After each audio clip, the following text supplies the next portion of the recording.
The gentleman reserves. Does the gentlewoman from California seek recognition? To claim the time in opposition. Gentlewoman is recognized for 5 minutes. I yield myself such time as I may consume. This amendment aims to exempt states that have taken measures to increase voter turnout that are not subject to additional federal voter registration mandates. And I think what it really does is undermine the progress that would be made under H.R. 1. In November of 2016, the general election, nearly 1 in 5 people who were eligible to vote but who did not vote cited registration issues as their main reason for not casting a ballot. H.R. 1 sets a national standard for voter registration and access to the ballot in federal elections.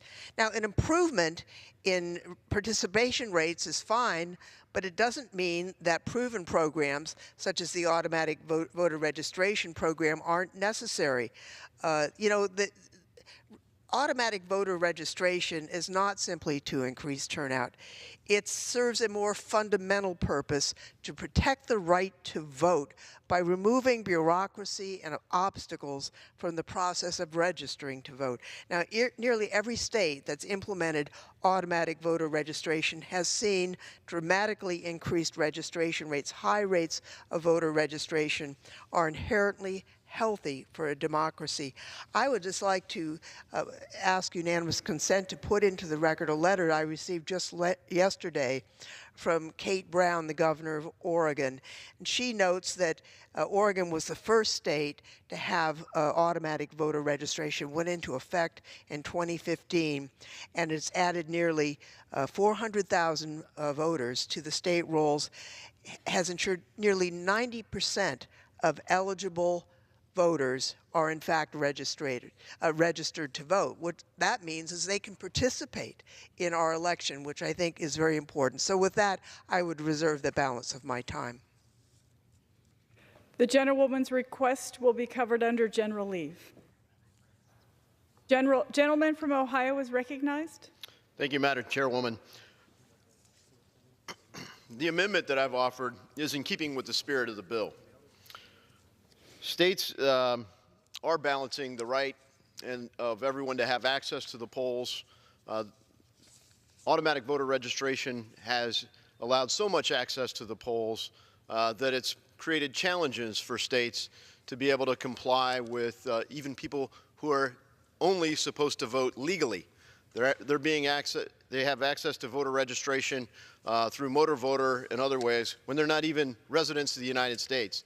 And it puts burdens on states to comply with that. This would be a one-size-fits-all mandate from the federal government that may be needed in some states where access has been challenging and where voter turnout has been low. But in states that have had high voter turnout, that do have effective regimes where you have not just access, but you have participation at levels that have increased by 5% or more, to continue on the path of success that they've had without disruption from federal mandates that would potentially do that. The Brennan Center says, and I'm quoting, automatic voter registration is gaining momentum across the country.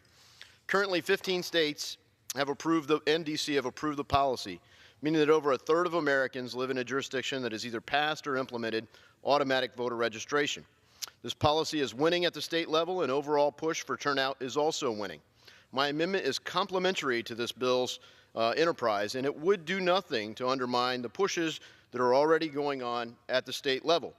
It was Madison who said that the states are, quote, best acquainted with the situation of their people. I reserve. The gentlewoman from California is recognized. I appreciate the spirit in which this amendment is offered, but I disagree. This is about federal elections. The Constitution says the Congress has the ability to promulgate laws about federal elections. And the reason why we're looking at it is that there have been states who've gone into AVR, they're grandfathered in the bill. But the problematic states are those states that are trying to suppress the vote, trying to keep people from voting. And we need to do something about that. While we're here, I do want to say something about not your comments, but the prior comments of the ranking member about the cost of the bill. You know, we have a score from CBO, and almost all the money that CBO has scored goes to grants to the states to upgrade their computer systems. $1.5 billion from 2019 to 2024, $750 for other computer assistance, and the other big amount is for making polling places accessible to disabled voters. So it's not about the other provisions in the bill. I would also like to note, and I put this into the record yesterday, the Joint Committee on Taxation has estimated that the fine and forfeiture fund that will go into the Freedom from Influence Fund is estimated to raise $1.948 billion between 2019 and 2029. They also estimate that it will reduce the deficit by $83 million, which is interesting because it will deter people from cheating on their taxes. So the comments made about the money were simply incorrect, and I would like, I know that the Joint Committee on Taxation material is in the record under general leave. We'll make sure that the CBO report is also included. I'll just end with this. I appreciate the tone of the gentleman's arguments and the intent of his amendment, but I do think it severely undercuts the advances that H.R. 1 would make. I urge a no vote, and I yield back the balance of my time. The gentlewoman yields. The question is on the amendment offered by the gentleman from Ohio. Those in favor say aye. Those who oppose say no. In the opinion of the chair,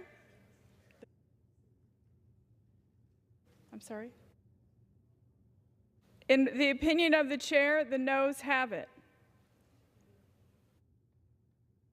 Amendment is not agreed to.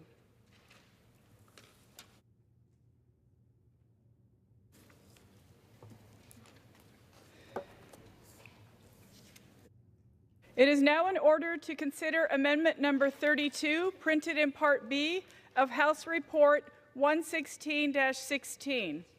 For what purpose does the gentleman from Ohio seek recognition? Madam Chair, I have an amendment at the desk. The clerk will designate the amendment.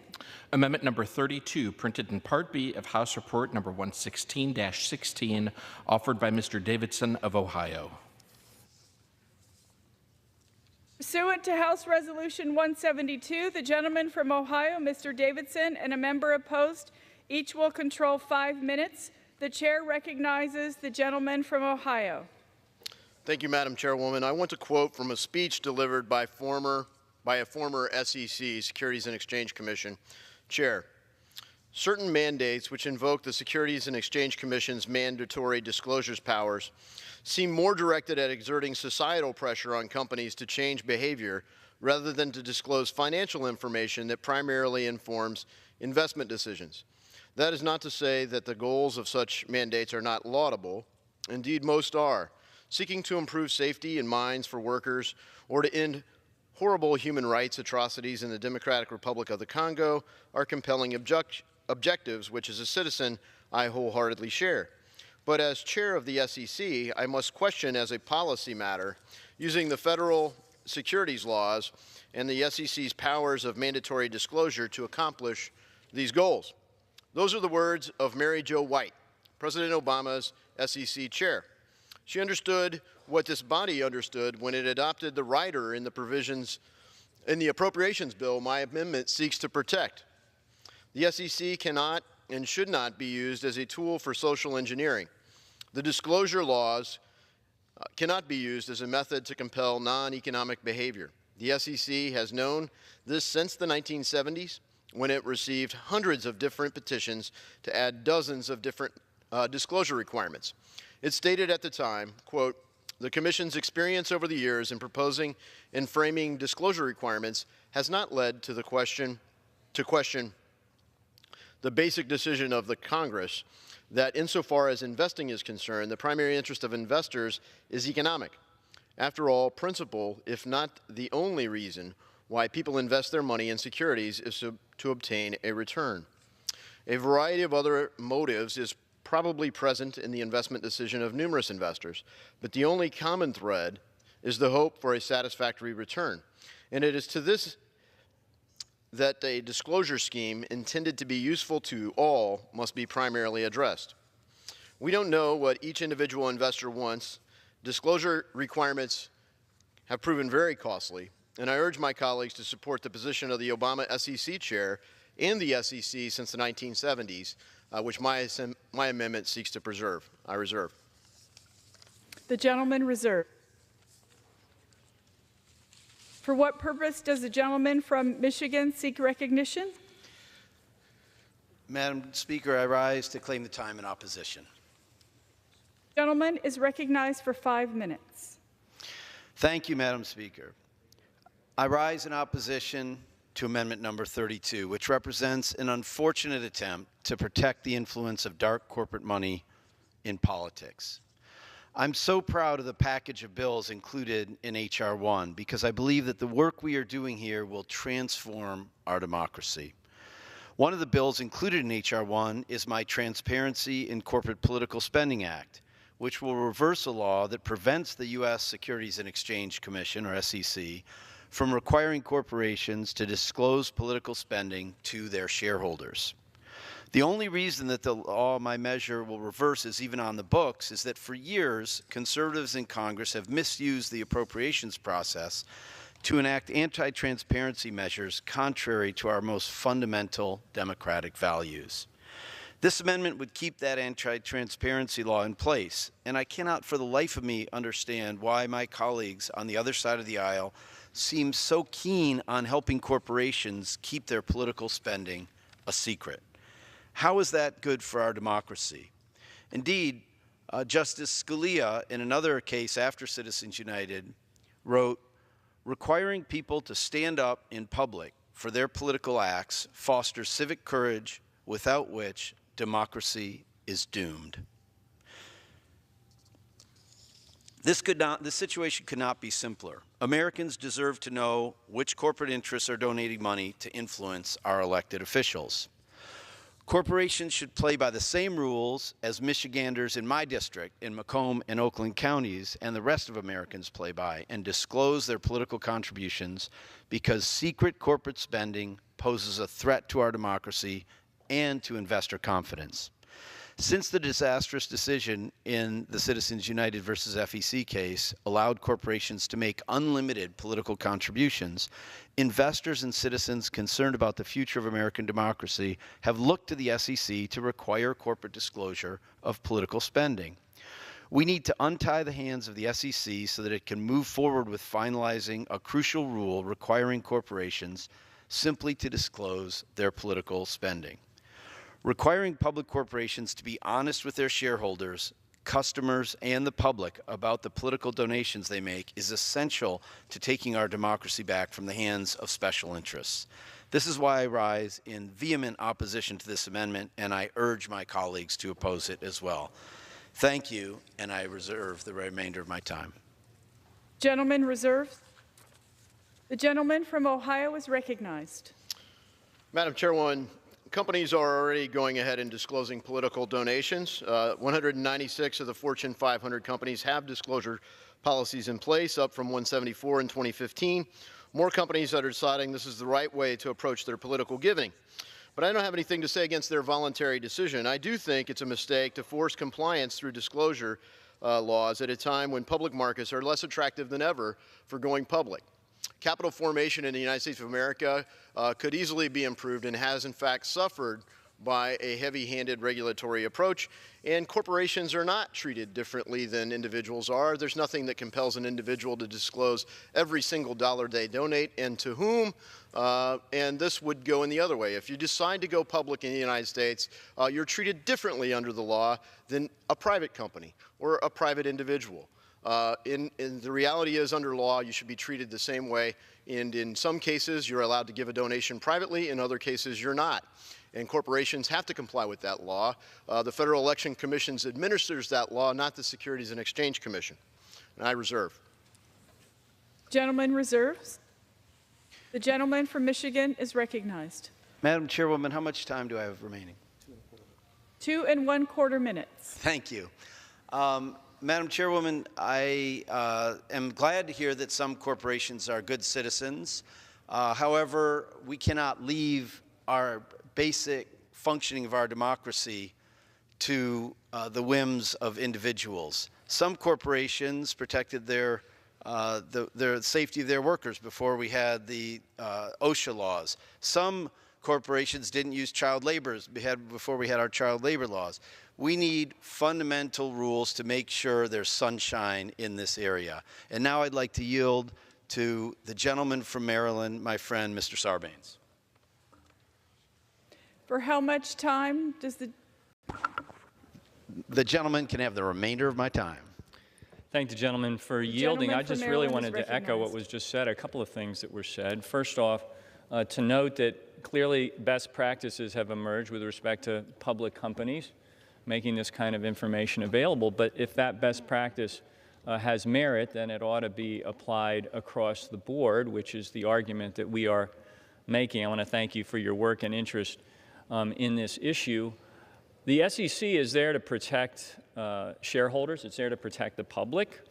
That's the purpose of that agency. And within the basket of things and measures that it can do to protect the public is to promote this kind of disclosure.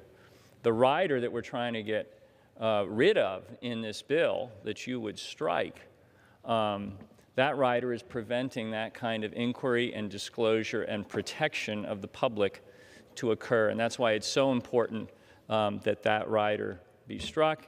And I agree with the gentleman in his opposition to this amendment. I yield back my time. For Yes. a quick discussion, I think, there's been a lot of talk about transparency today. We've had a transparent process, committees, 15 hours of hearing, but this repeals a rider that was privately put on an appropriations bill by Republicans to prevent the SEC from doing something that they want to do. So let's get real. I mean, this actually just undoes a secret rider on an appropriations bill. This is the way bad law gets made. We are here in the middle of the day, in public, debating amendments, not secretly putting little riders on appropriations bills to hamstrung the SEC for making sure that there's sunlight on what corporations are doing. And I thank the gentleman for yielding and yield back. Thank you. The gentleman's time has expired. Gentleman from Ohio. May I ask how much time I have remaining? 1 minute and 1/2. Thank you. I wonder, Madam Chairwoman, whether folks in support or opposed to my amendment would be in favor of requiring every single person and corporation to disclose every dollar that they give. That's essentially what you're saying here. We want to treat publicly traded companies differently than we want to treat every other company and every other individual.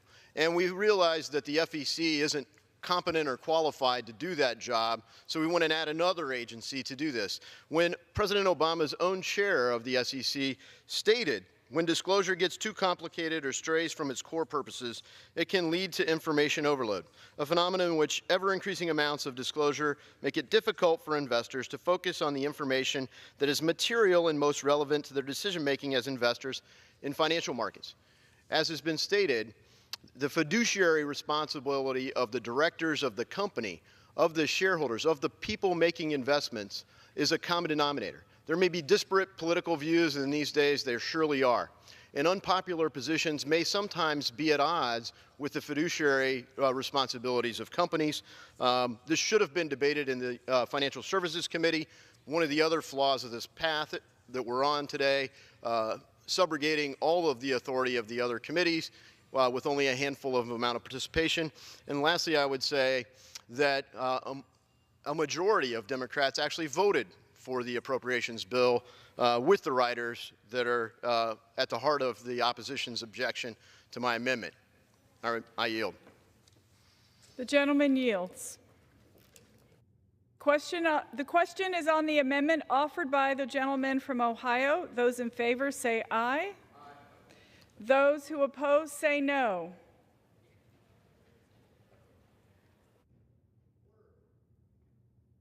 Those who oppose, no.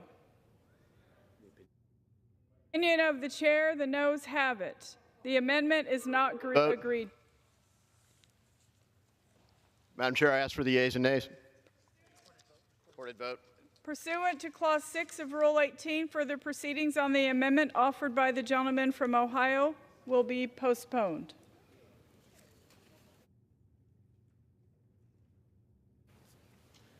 It is now in order to consider Amendment Number 33, printed in Part B of House Report 116-16. For what purpose does the gentleman from Ohio seek recognition? Madam Chairwoman, I have an amendment at the desk. The clerk will designate the amendment. Amendment number 33, printed in Part B of House Report number 116-16, offered by Mr. Davidson of Ohio. Pursuant to the House Resolution 172, the gentleman from Ohio, Mr. Davidson, and a member opposed, each will control 5 minutes. The chair recognizes the gentleman from Ohio. Thank you, Madam Chairwoman. My amendment would uphold an appropriations policy rider included in the FY 2019 appropriations package that this body, on a bipartisan basis, just voted on last month. That provision prevents the IRS from the collection of donor information for 501c4 social welfare organizations. In 2013, when the IRS attempted to issue rules that would clamp down on these organizations, there was a bipartisan pushback from groups as disparate as the ACLU to the Tea Party Patriots. The IRS has a poor track record on handling donor information of these organizations. The 2013 IRS scandal targeting conservative groups is a perfect example. The IRS asked groups excruciatingly detailed questions, even as far as details of their prayer meetings for pro-life organizations. Government agencies investigating the intimate details of an organization's efforts to participate in issue advocacy creates an unconstitutional, chilling effect on speech. The IRS is a tax collection agency, not an arbiter of the fitness of an organization's political viewpoint. My amendment is about the fundamental First Amendment rights for citizens and groups to participate in public discourse. Finally, H.R. 1 needlessly removes bipartisan policy rider. It does not make sense in the context of this bill's inclusion of the Disclose Act.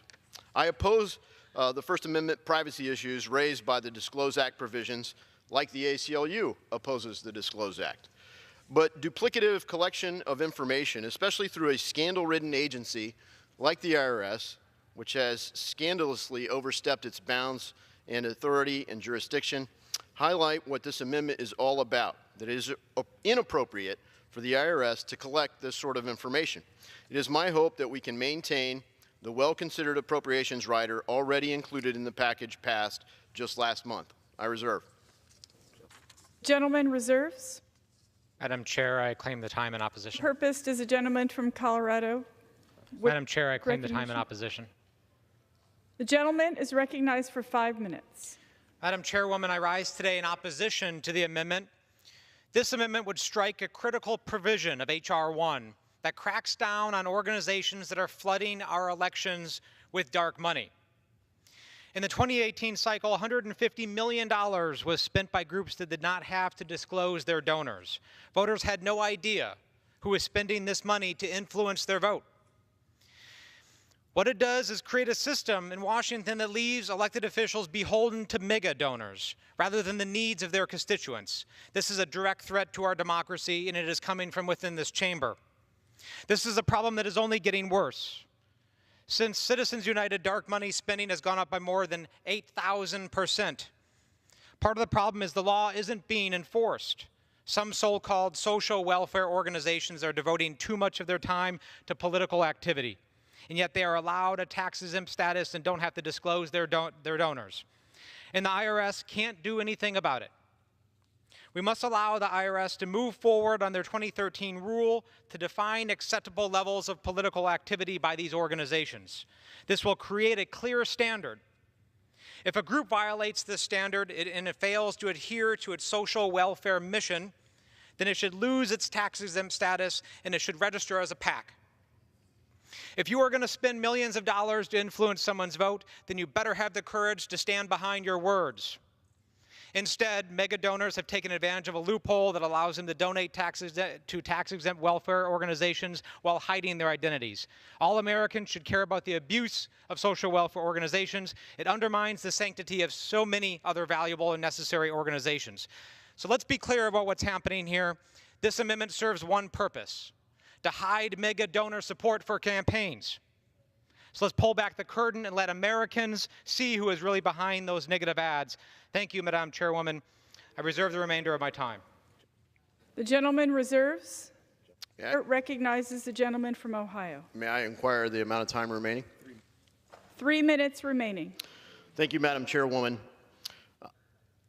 Even the scandal-ridden 2013 era IRS that targeted conservative groups, overstepping their jurisdiction by trying to shape the speech and conduct of the organization rather than collect their taxes, withdrew the rulemaking process that's at the heart of what is sought in this H.R. 1 bill.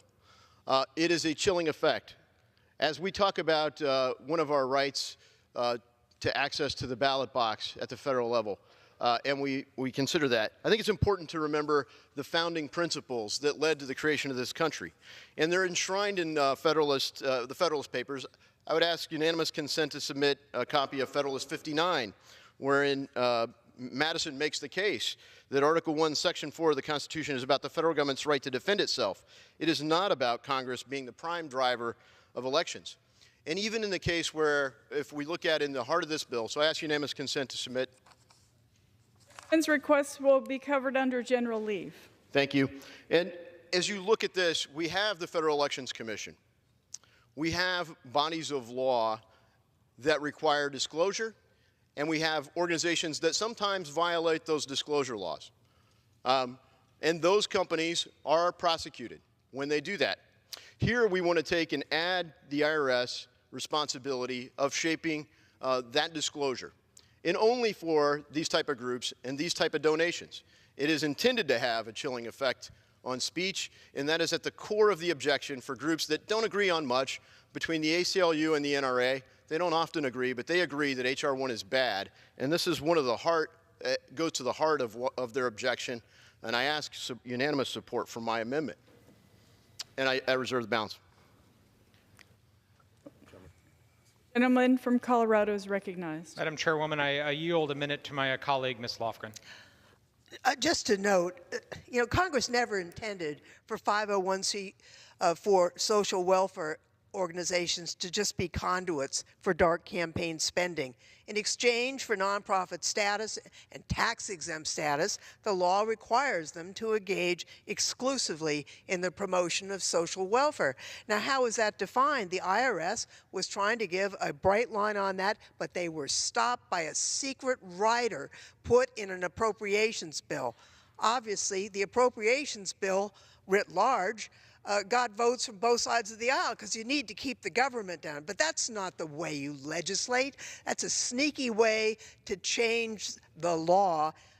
To repeal this provision of H.R. 1 would be a huge mistake, because what we're doing is setting things right so that people know what they can do and what they can't do.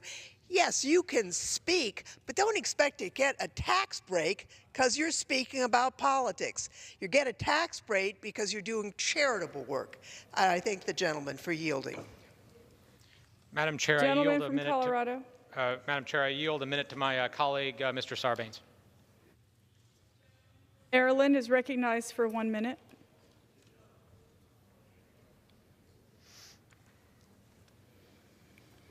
Thank the gentleman for yielding, and I thank him for his work in introducing the bill that would repeal this rider that prevents the IRS from the kind of inquiry that should be done. This is about figuring out who's leaning in to the big money game. So it goes with a number of other riders that we've seen that have been put in place over the last few years. We want to know if federal contractors are leaning in to the big money game. That's why we want the executive branch to have rules of disclosure with respect to what's happening with money and federal contractors. That's why we wanted to get rid of the rider that would stop that from happening. We want to know if public companies are leaning into the big money game. That's why we want to get rid of that rider that would stop the SEC that's there to supposed to protect the public from following that disclosure and looking into whether money is coming into that space. And in this instance, we want to make sure that these entities that are supposed to be tax exempt aren't leaning in to the big money game. And the IRS is there as the agency to do that. So we need to make sure that we protect that ability. The gentleman's time has expired. I yield back my time. Thank you. The gentleman from Colorado. Madam Chair, how much time do I have remaining? Sorry, 1 minute. Madam Chair, this is really a simple issue. This is about rule of law, it's about transparency, and it's about the democracy that we must become if we are to return power back to our communities. This is already the law. What my colleagues on the other side want to do is prevent the government from enforcing the law. This is about rule of law and making sure we're enforcing what's already on the books, and we're prohibiting the abuse of social welfare organizations, and we are bringing to light dark money. The voters of this country deserve to know who is spending money, millions of dollars, to influence their vote. It should not be hidden. The people of our communities deserve to know who is spending that money to influence our vote, and that's why I ask folks in this chamber and my colleagues to oppose this amendment, and let's restore our democracy and return power back to our communities. Thank you, Madam Chair. I yield back. The gentleman yields. From Ohio. Thank you, Madam Chairwoman. In Alabama versus the NAACP, the courts upheld the right to protect the privacy of donor information. The right to privacy is fundamental to our Bill of Rights, and it is threatened. It has a chilling effect, as has been enumerated by any number of groups. My colleagues know this. Just recently, social welfare groups, as defined by 501c4, engaged in social welfare to support infanticide. A bill that could not get a vote to cloture in the Senate. It would require the IRS, instead of the body of jurisdiction, the Elections Commission, to deal with donors. The IRS should be narrowly focused on collecting tax revenue, not on elections law, and we've seen abuses of their already limited jurisdiction. This is the right thing to do. I encourage my colleagues to support this bill, and I ask for everyone that can find a way to see through the distortion of information that is being presented here to support our Bill of Rights, protect the right to privacy, and vote for this amendment. The gentleman's time has expired. The question is on the amendment offered by the gentleman from Ohio. Those in favor say aye. Aye. Those opposed say no. In the opinion of the chair, the noes have it. Madam Chair, I ask for a recorded vote. Pursuant to Clause 6 of Rule 18, further proceedings on the amendment offered by the gentleman from Ohio will be postponed.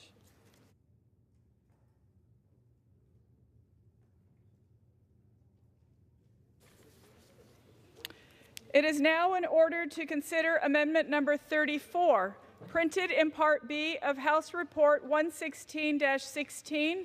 For what purpose does the gentleman from New Mexico seek recognition? Madam Chair, I have an amendment at the desk. The clerk will designate the amendment. Amendment number 34, printed in Part B of House Report number 116-16, offered by Mr. Lujan of New Mexico. Pursuant to House Resolution 172, the gentleman from New Mexico, Mr. Lujan, and a member opposed, each will control 5 minutes. The chair recognizes the gentleman from New Mexico. Madam Chair, thank you very much. Our democracy is at its best when all voices are heard. Unfortunately, whether due to antiquated voting systems or restrictive voter laws, too many Americans face too many obstacles to participating in our elections. There's also an immediate need to protect election security. Russia attacked our democracy in 2016 and could do so again. That is why last Congress I introduced the Voting Innovation Prize Act to tap into America's innovative spirit to strengthen our democracy. These are competitive grants. Today, I am proud to offer an amendment based on that legislation. My amendment will expand the election infrastructure grants to promote voter participation, secure our elections, and increase funding. I thank Chairman Benny Thompson for working with me on this amendment, and I urge adoption for this amendment and for the PEOPLE Act. I yield, or I reserve the balance of my time. The gentleman reserves. What purpose does a gentleman from Indiana seek recognition? Madam Chair, I ask unanimous consent to claim the time in opposition to the amendment, though I am not opposed to it. Without objection, the gentleman is recognized. Although I strongly oppose H.R. 1, I appreciate the intent of Mr. Lewin's state amendment. This amendment would improve the Election Infrastructure Innovation Grant Program established in H.R. 1 by requiring consultation with the Director of the National Institute of Standards and Technology. NIST is already working with the Election Assistance Commission to develop voluntary standards and guidelines for voting systems, and is well positioned to support the Department of Homeland Security, the National Science Foundation, and the Commission's election security research efforts. I would like to note that the amendment does not add the Committee of Science, Space, and Technology as a recipient of the report required by Section 321B. I am the ranking member of the Research and Technology Subcommittee, which has jurisdiction over the DHS Science and Technology Directorate, the NSF, the NIST, all of which are implicated by Section 321. Although I do not expect H.R. 1 to ever become law, I hope election security is something that we can do on a bipartisan basis in the future. This process has been rushed, and appropriate due diligence to create strong and effective bipartisan election and security reforms has not been done. Once again, I support the intent of this amendment, but I oppose H.R. 1. I thank the gentleman, and I yield back. The gentleman yields. Gentleman from New Mexico. Madam Chair, I yield as much time as she may consume to our chair, Zoe Lofgren. Thank you. The gentleman from California is recognized. Thank you, Madam Chair. I think this amendment improves the bill. It revises the Election Infrastructure Grant Program, includes an emphasis on increasing voter participation in addition to the emphasis on improving election infrastructure that's currently included in H.R. 1. And I'm especially pleased that it engages the National Institute of Standards and Technology, NIST, which is really the premier agency to help us on technical issues. So I think it's a very good amendment. And while I have the floor, I would like to note that we will put into the record under general leave a letter from the AFL-CIO and a letter from the American Federation of Teachers urging support of H.R. 1, and I yield back to the gentleman from New Mexico. Madam Chair, I urge adoption of this amendment, urge adoption of H.R. 1, and I yield back the balance of my time. The gentleman yields. The question is on the amendment offered by the gentleman from New Mexico. Those in favor say aye. Aye. Those opposed say no. In the opinion of the chair, the ayes have it. The amendment is agreed to.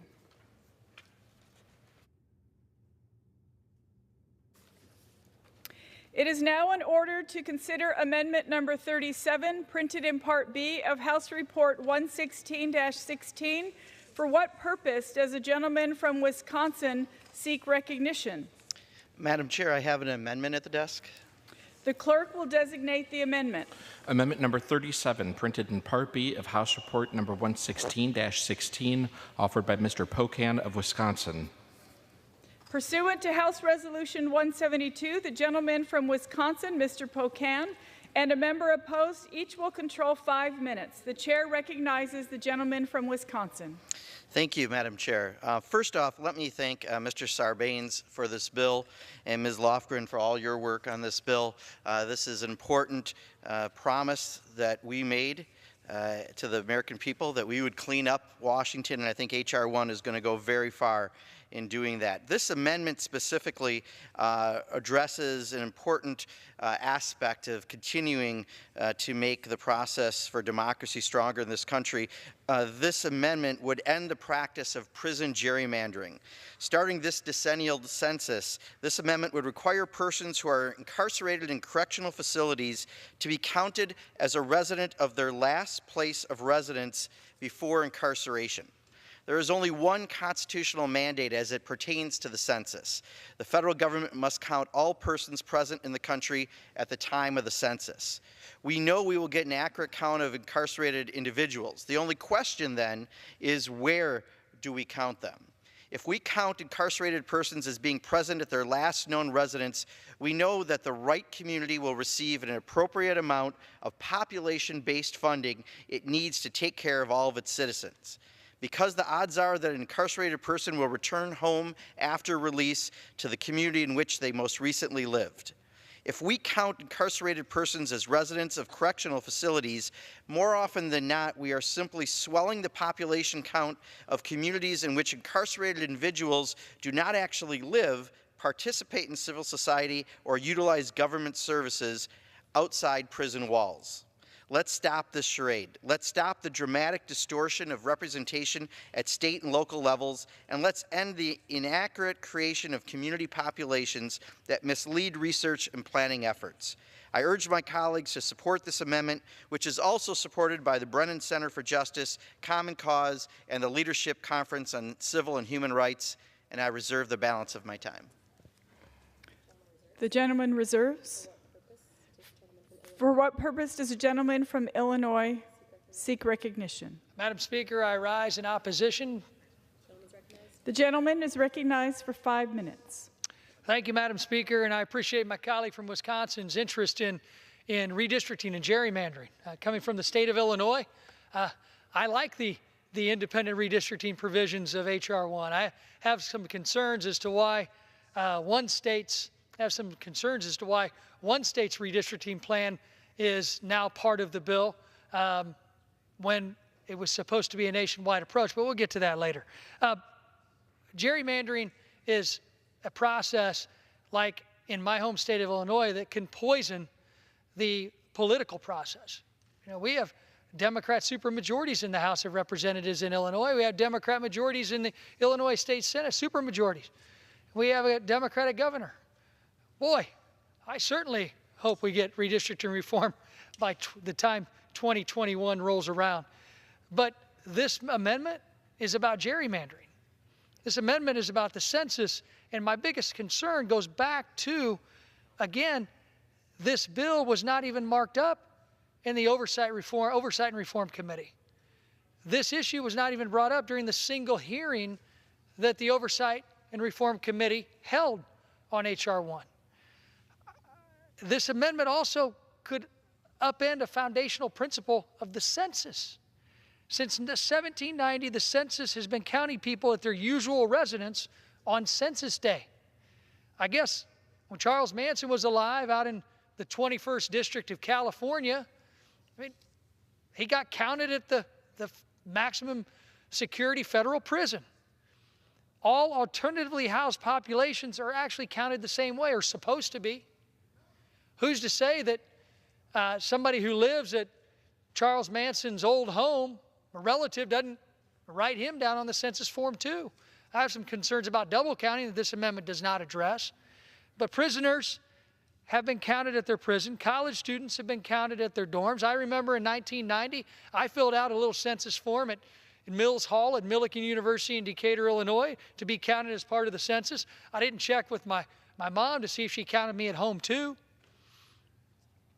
Military service members are counted at their U.S. station base.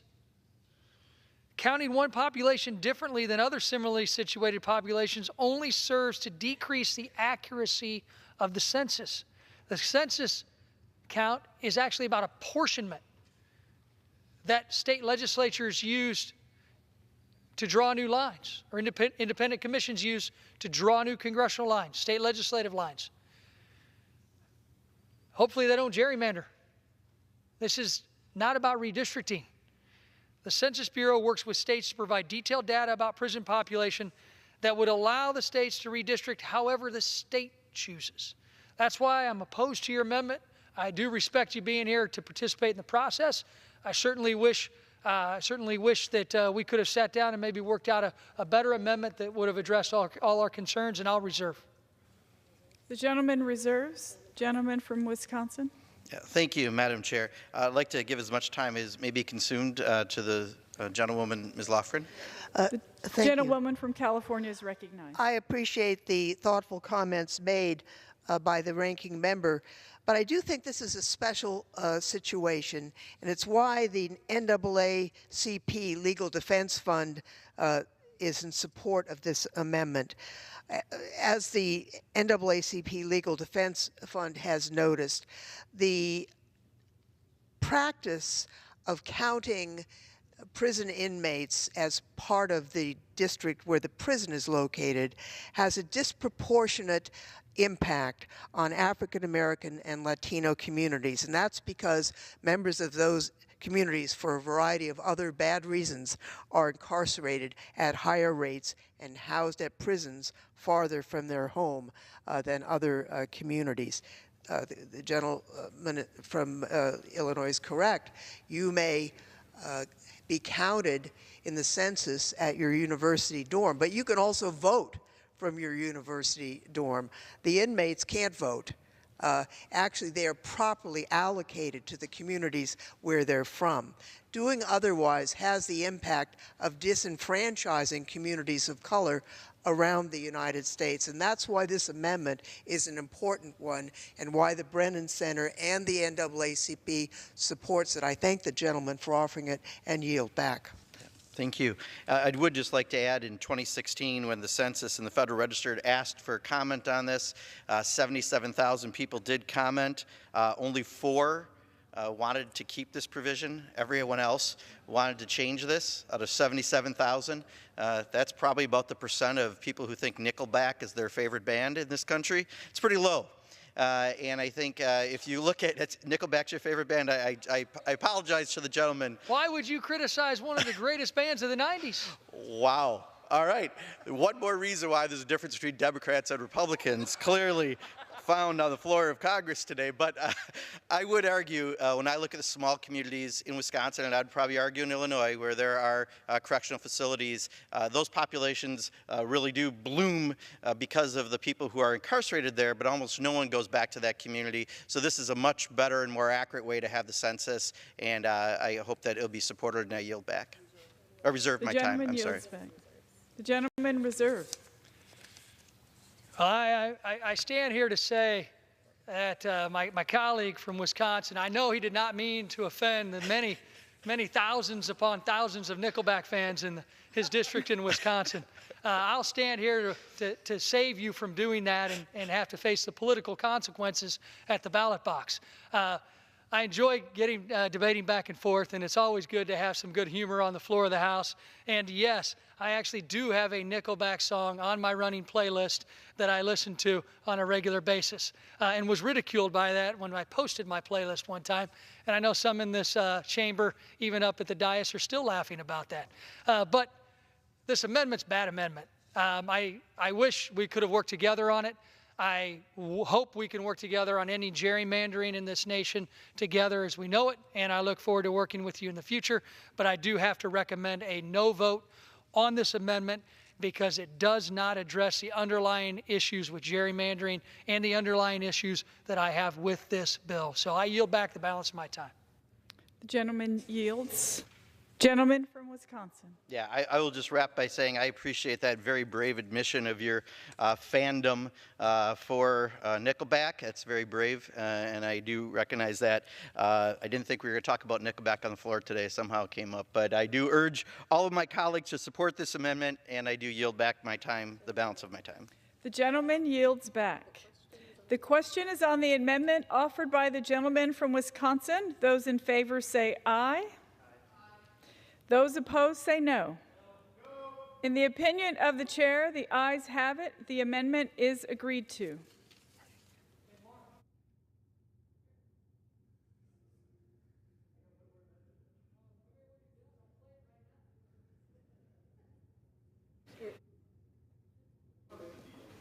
It is now in order to consider Amendment number 38, printed in Part B of House Report 11616. For what purpose does the gentleman from Wisconsin seek recognition? Madam Chair, I have an amendment at the desk. The clerk will designate the amendment. Amendment number 38, printed in Part B of House Report number 116-16, offered by Mr. Pocan of Wisconsin. Pursuant to House Resolution 172, the gentleman from Wisconsin, Mr. Pocan, and a member opposed, each will control 5 minutes. The chair recognizes the gentleman from Wisconsin. Thank you, Madam Chair. I rise today to offer an amendment that I think everyone in this chamber can support. Whenever possible, voting machines used in America should be made in America. Aside from the obvious, that it just makes sense to have the infrastructure of American democracy made in America, this amendment seeks to help safeguard our elections. Manufacturing voting machines in America will ensure that production lines are secure and that we know without a doubt whether or not our voting machines have been compromised. Today's amendment simply requires states to seek to ensure that any voting machine used in any election for federal office is a machine that is made in this country. The deadline for this requirement would be the 2022 election. Madam Chair, I believe that the intent of this amendment is clear. I anticipate strong support from my colleagues, and for that reason I will stop here, urge the chamber to vote in favor of this amendment, and I reserve the balance of my time. The gentleman reserved. For what purpose does the gentleman from Illinois wish to seek recognition? I rise to claim time in opposition. The gentleman is recognized for 5 minutes. Thank you to my good friend again from Wisconsin. Didn't know if you wanted to mention Creed this time or not, but we can have a great debate on 90s music if you would like. But I do want you to come over and see my playlist after this is done. We'll have some fun.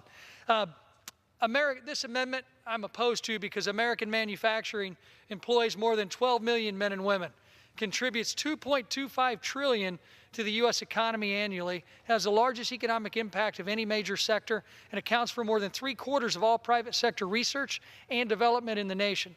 I support American manufacturing wholeheartedly.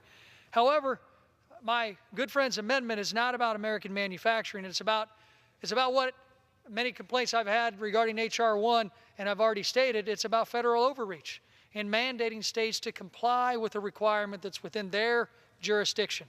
This bill continues to burden the American taxpayer by adding programs that would be footed by everyday Americans and would have to be paid for by county governments, by local governments and municipalities that already have budgets that are stretched too thin. It's another unfunded mandate.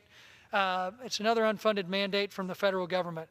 Unnecessary regulations of election equipment also present an undue burden on the states who administer these elections.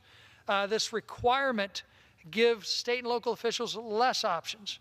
This is ultimately a federalism issue. We either believe that our state and local governments can maintain safe, secure elections that allow every one of their constituents, our constituents, to vote, and also ensure that every single American who's eligible to vote has their vote counted and has their vote protected. That's our goal. H.R. 1 doesn't accomplish this goal, and much to my chagrin of my friend from Wisconsin, I am opposed to this amendment, although I'm not opposed to him. I'll reserve. The gentleman reserves. The gentleman from Wisconsin. I would yield as much time as she may like to consume to my colleague, Ms. Lofgren.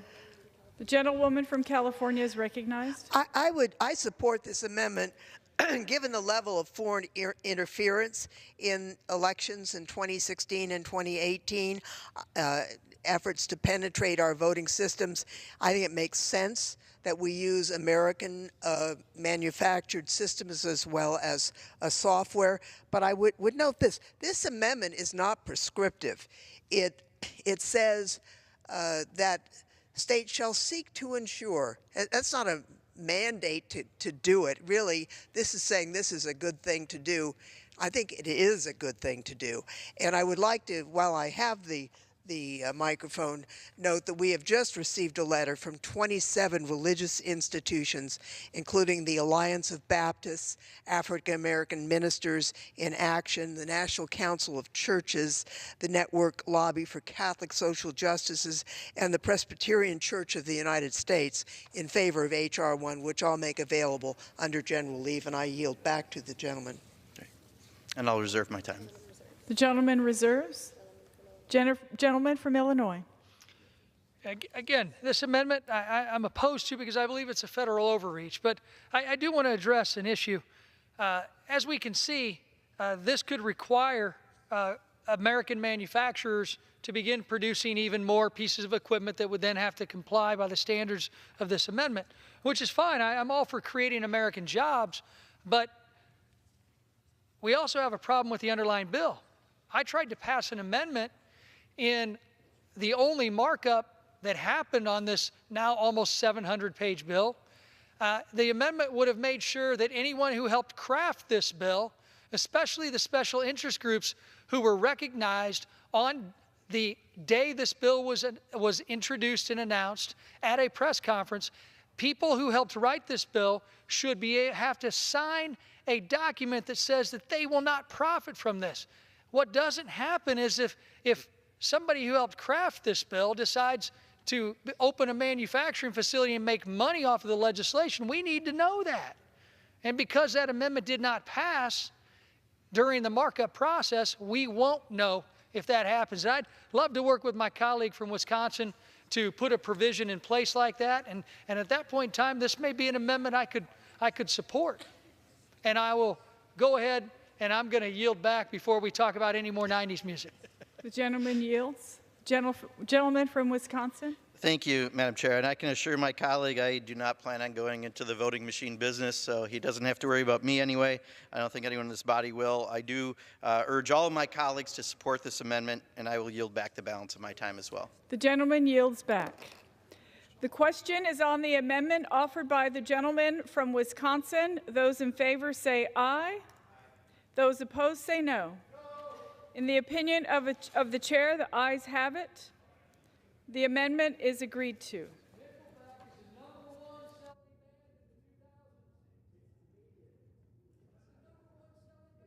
Now in order to consider amendment number 39, printed in Part B of House Report 116-16. For what purpose does the gentlewoman from Florida seek recognition? Thank you, Madam Chair. I have an amendment at the desk. The clerk will designate the amendment. Amendment number 39, printed in Part B of House Report number 116-16, offered by Ms. Frankl of Florida. Pursuant to House Resolution 172, the gentlewoman from Florida, Ms. Frankl, and a member opposed, each will control 5 minutes. The chair recognizes the gentlewoman from Florida. Thank you, Madam Chair. I rise in support of my amendment, which is aimed at ensuring that a voter is not confused or misled by a bad ballot design that could lead to that voter overlooking a race that's called an undervote, or even voting for the wrong candidate. And I want to explain the problem, Madam Chair, and then what I suggest is the remedy. Because unfortunately, I've seen a bad ballot design basically cause chaos in my home state of Florida in 2 recent past elections. First, I want to go back to the 2000 presidential race, Gore v. Bush, where unfortunately, a famous, poorly designed butterfly ballot confused voters in Palm Beach County. Many elderly citizens who thought they were voting for Al Gore actually voted for Pat Buchanan. And why was this significant? Because we had a presidential race where 6 million voters voted, and it was decided by 500+ votes. And Pat Buchanan got an unexpected 3,400 votes in a very liberal Palm Beach County. And then again, just recently in the 2018 midterms, again, a very close Senate race. This time, a race that was about a 12,000 vote margin. More than 30,000 voters in Broward County did not make a choice in a U.S. Senate race. And it is arguable that this is because the Senate candidates' names were under a set of long instructions, and according to experts, people don't read long instructions, and then they overlooked this Senate race. So this amendment makes a good attempt to remedy this situation. It would allow states to use the election assistant grants that are now being authorized by H.R. 1 to improve ballot design. Although our Election Assistance Commission publishes best practices and guidelines how to design a good ballot, these guidelines are voluntary, and local election administrators often face difficulties in trying to translate the best practices into the real world. So with the funds provided by this amendment, states will be allowed to use their election assistant grants to create programs to train workers and research, model, and implement ballots designed by the best practices. And this promises Americans the chance to cast their vote for their intended candidate. And we've seen problems with bad ballots, and not just theoretical hiccups. They can and will literally swing elections. So I urge my colleagues to support this amendment, and I reserve my time. The gentlewoman reserves. For what purpose does the gentleman from Illinois seek recognition? Madam Speaker, Madam Chair, I rise to claim time in opposition to this.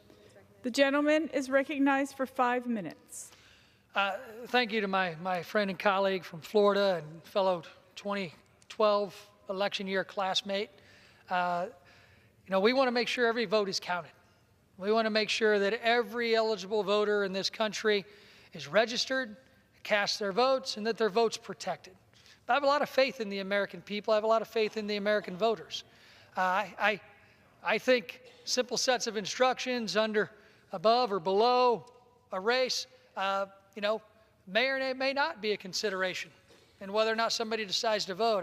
I find it ironic that most of the time my colleagues on the other side of the aisle, they'll blame ballot design, but only when they lose. And the fact that the Republican won in Florida meant that there's obviously a ballot issue. The fact that a Republican won in the 2000 presidential race, got to be a ballot issue. Hey, let's address ballot issues throughout the country. Let's make sure that we have the ability to plan ahead, and that's what this bill doesn't do. It doesn't plan ahead and allow us to look at what is the next best, safest voting technology in the future. This bill will require paper-marked ballots when we don't know what may or may not be safer in the future, but we're going to limit ourselves now. Now, when we look at my biggest concern with this amendment is it's another example of this bill being rushed. If this was a well-thought-out piece of legislation, we wouldn't need amendments clarifying the bill's intent. This amendment in particular shows how we should have taken more time in the markup. We should have had more committees that had jurisdiction mark this bill up instead of the vague language that's scattered throughout the bill. If members had more than 15 minutes of questioning, which I had in the one hearing, as the ranking Republican on the committee, the only committee that marked this bill up, we could have gotten to the bottom of this vague language. But with this being said, I do want to yield to as much time as he may consume to my colleague from Georgia, Mr. Collins. The chair recognizes the gentleman from Georgia. Thank you, Madam Chair. I just want to come down and I was listening to this debate, and some of it is good-hearted because, frankly, you just don't want to just get so frustrated at a bill that it was so rushed with 600 and some pages that was not gone through. I pointed out on the floor yesterday, Madam Chair, that there is a part of this bill that actually does, and you go back and read it, and the chairman of this great committee, who I have a lot of respect for, would not have done this, I believe, if she was allowed to have done this, but it actually criminalizes keeping a 4-year-old from voting. Now, this amendment is fine, and this amendment goes to this rush product. 10 committees had jurisdiction. And one of the biggest was Judiciary Committee, in which I'm the ranking member. We had a hearing, but no markup. Don't want to get close to that. Oversight, hearing, no markup. This is what happens when you rush bills to the floor. This is what happens when your agenda is bigger than the process. This is what happens when you don't care what's on the floor. You just want a talking point. If we're going to continue this for 2 years, fine. The American people will see through this. But I think my ranking member from a committee is correct. You cannot continue to do this and people not figure out we're not sure what's going on anymore. And this is a frustrating point with this because some of this could have been caught. We probably still wouldn't have agreed on much of this. Some of this bill is actually good. Supreme Court ethics, there's other things in here we could have worked on. But when you come to the floor like this and you don't mark it up and you do it like this is what you get. The hope of a lot of amendments to clarify, the hope of a lot of amendments to change. Just do the work of committee. That's what I don't understand. With that, I yield back. Thank you. And Mr. Collins has shown once again that in the immortal words of the best-selling band of the 2000s, Nickelback, if today was your last day, I'd always yield to my good friend from Georgia, Mr. Collins, and I yield back. Vote no. The gentleman yields. The gentlewoman from Florida is recognized. Thank you, Madam Chairman. Listen, I want to say that this amendment is very simple. You do not want elections with asterisks. Voters should be able to vote for the candidate they intend to vote for. There should be no confusion because of the ballot. And I yield as much time as she would need to the gentlelady from California. The chair recognizes the gentlewoman from California. I rise in support of the amendment. This amendment clarifies that the election administration improvement grants that are in the bill may be used by localities or the states to implement and model best practices for ballot design, ballot instructions, and I'll say testing of ballots, which is very important. Most of the grants are really oriented towards computer systems, which is also very important. But I've seen some of these ballots where, you can see why you could get confused. And really, if you look at our friends in the tech world, you can design something so you vote yes or no just by the way the design is done. Now, I think most of the ballot mistakes, there's no evidence it was by intention. It was just error. But you can create something so that people make a mistake. The last thing we want for the most precious right that we have is for people to make inadvertent errors. We want people to cast their votes for who they choose and then to have their vote counted for whoever it is they choose. It's that simple, and I thank the gentlelady for the amendment. I think it's a good one, and I yield back. Thank you, Madam Chair, and I yield back. Thank you for your comments, and I yield back my time. Question is on the amendment offered by the gentlewoman from Florida. Those in favor say aye. Those opposed say no. In the opinion of the chair, the ayes have it. The amendment is agreed to.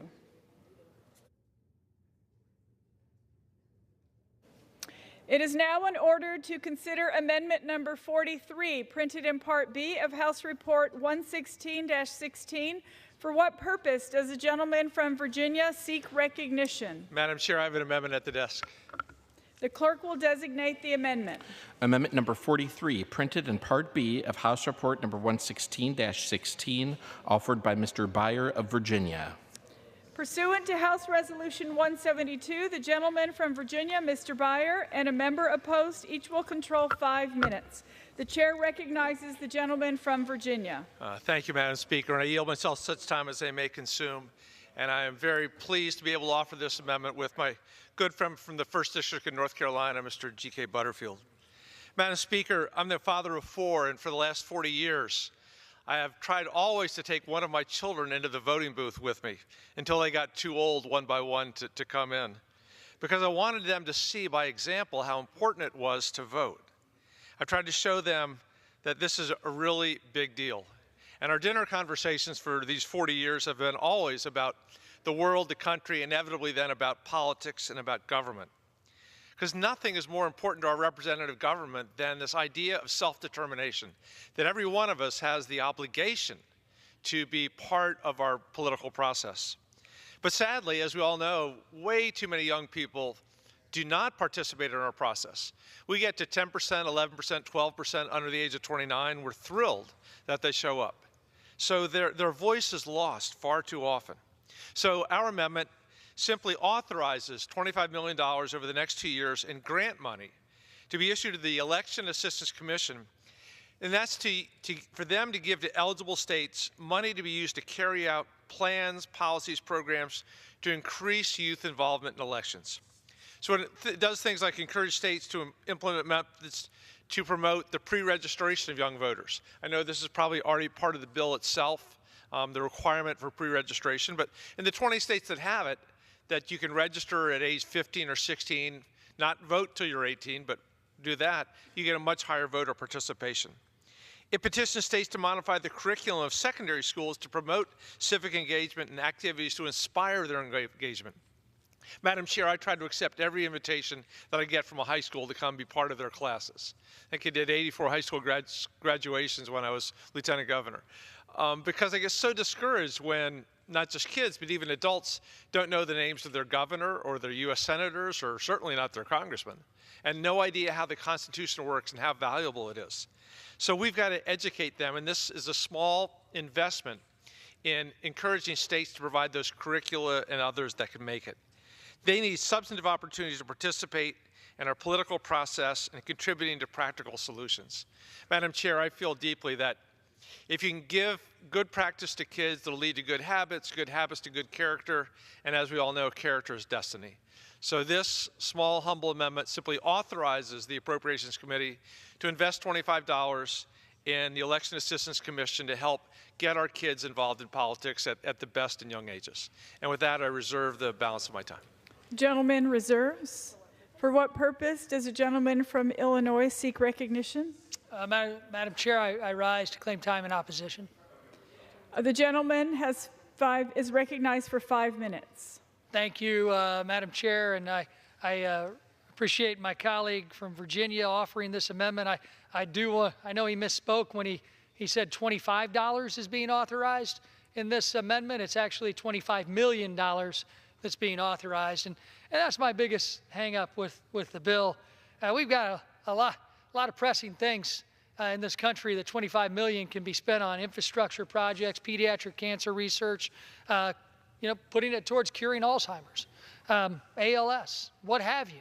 A lot of other priorities. We don't need a federal program that's going to potentially cost $25 million to do what states and localities and local organizations are doing right now. I commend the gentleman for wanting to get more young people involved.